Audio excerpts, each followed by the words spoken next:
বিপদের দিনে একে অপরের পাশে রাহি ও রাহুল। শুধু তোমারই জন্য সিরিয়ালের আজকের পর্বে বেশ কিছু নাটকীয় মুহূর্ত দেখা যাবে। শুরুতেই রাহি জনকে বোঝায় তাদের বড় পরিবারের জন্য অনুষ্ঠান উপলক্ষে আত্মীয়দের মধ্যে উপহার বিনিময় করা দরকার। জন প্রথমে বিষয়টা অপ্রয়োজনীয় মনে করলেও পরে রাহির যুক্তিতে রাজি হয়ে যায়, যাতে দুই পরিবারের সবাই খুশি থাকে। অন্যদিকে তিতলি জয়কে অনুষ্ঠানে আসার জন্য আমন্ত্রণ জানায়। বিয়ের আগে এমন অনুষ্ঠানে যাওয়া নিয়ে আপত্তি উঠলেও জয় শেষমেশ রাজি হয়। একই সময় রাহুল তিতলির বাড়ির সামনে এসে নিজের মনের কথা বলার কথা ভাবলেও সেদিন আর বলতে পারে না। পরের দিনের অনুষ্ঠানে বলবে ঠিক করে। পরদিন অনুষ্ঠানে নাচগান শুরু হয়। তিতলি ও রাহির পারফরমেন্স চলাকালীন রাহুলের বাবা উপস্থিত হয়ে সবকিছু লক্ষ্য করেন।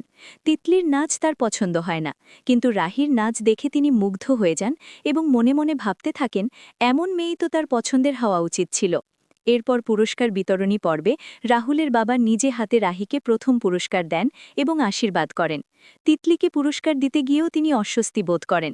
ঠিক তখনই হঠাৎ মঞ্চের পেছনে আগুন লেগে যায় আর মুহূর্তেই চারদিকে আতঙ্ক ছড়িয়ে পড়ে। এই বিপদের সময় রাহুল নিজের বাবাকে নিরাপদে পাঠিয়ে দিয়ে অন্যদের বাঁচাতে এগিয়ে যায়।